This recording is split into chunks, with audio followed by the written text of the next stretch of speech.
La constituyente está expresamente prohibida por la Constitución de la República de Bolivia, que dice que las reformas de la Constitución solo pueden ser parciales y que para eso se necesita una ley de necesidad de la reforma y que en el siguiente periodo legislativo se necesita que en base a esa ley de necesidad de la reforma se haga una ley de reforma constitucional. La primera es la ley declarativa, la segunda es la ley de necesidad de la reforma y entonces se procede legalmente. Y si la reforma afecta el periodo de funciones o cualquier cuestión que tenga que ver con el mandato del presidente, se aplica desde el subsiguiente periodo. La Constitución de la República es una constitución rígida, porque Bolivia tiene la historia de que cada que llegaba un golpista hacía una constitución. Nosotros tenemos más constituciones que gobiernos democráticos a la entrada del siglo XX.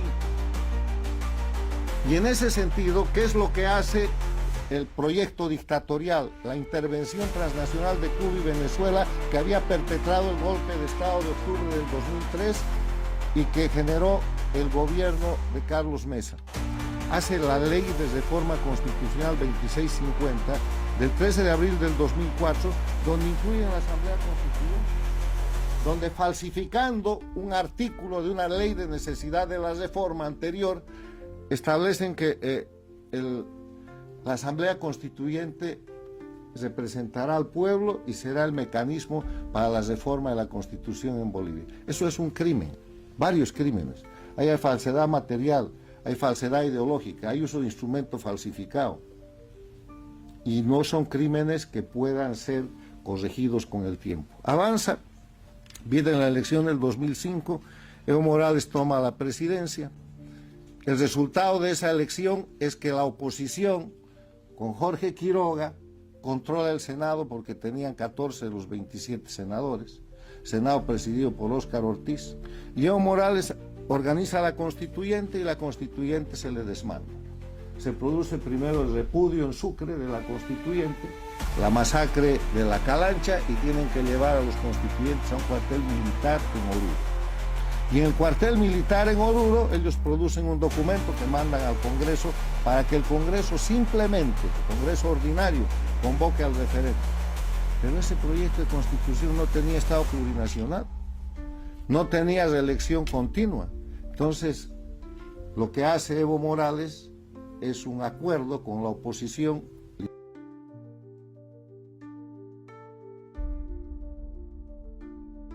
liderada por Jorge Quiroga y fabrican la ley 3941 de 21 de octubre del año 2008. ¿Y saben qué dice esa ley? Aquí hay delitos de atribuirse los derechos del pueblo, hay delito de falsedad material, de nuevo falsedad ideológica, uso de instrumento falsificado, y la famosa ley determina en su artículo segundo que concluidos los trabajos de la Asamblea Constituyente y remitida al Congreso el proyecto constituyente para ser sometida a consideración del pueblo soberano.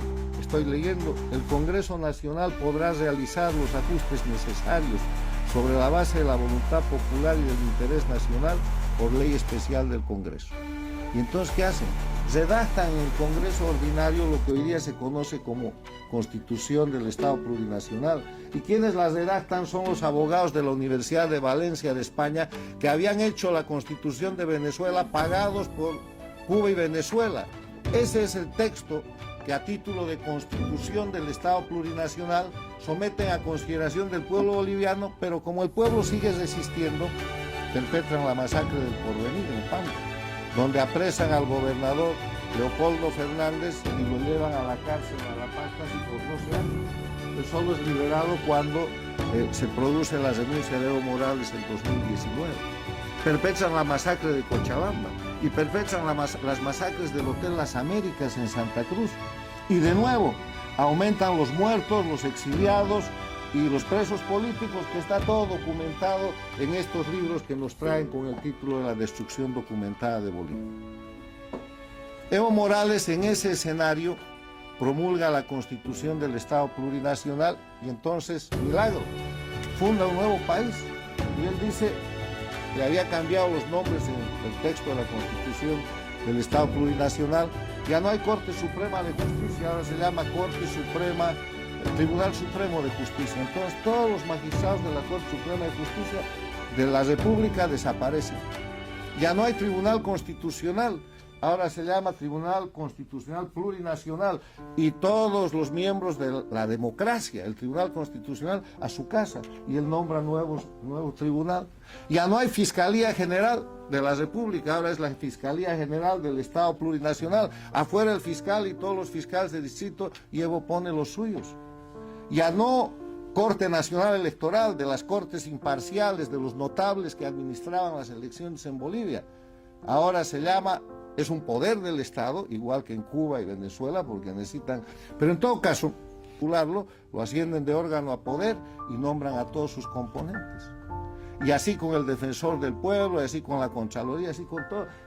Se inventaron un país, terminaron con eso, con toda la institucionalidad, y nombraron a sus cómplices, a sus empleados, a sus títeres para manejar los poderes del Estado, y ese es el momento en el que desaparece el Estado de Derecho, la separación e independencia de poderes, en que desaparece la libertad y el respeto a los derechos humanos en Bolivia, porque además, solo para darles un botón de muestra, el texto de la Constitución del Estado Plurinacional, en vez de ser protector de derechos humanos, es violador de derechos humanos, como es la de Cuba, la de Nicaragua y la de Venezuela. Un ejemplo, la irretroactividad de la ley.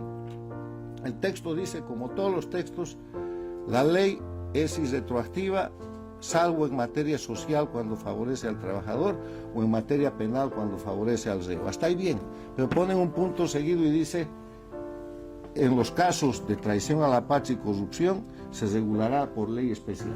Listo. Y después hacen su ley especial que se llama Marcelo Quiroga Santa Cruz, y empiezan a perseguir desde la década de los 70 a toda la gente viva que podía representar un hito de defensa a la libertad y la democracia. O sea, una constitución que viola los derechos humanos en vez de protegerlos.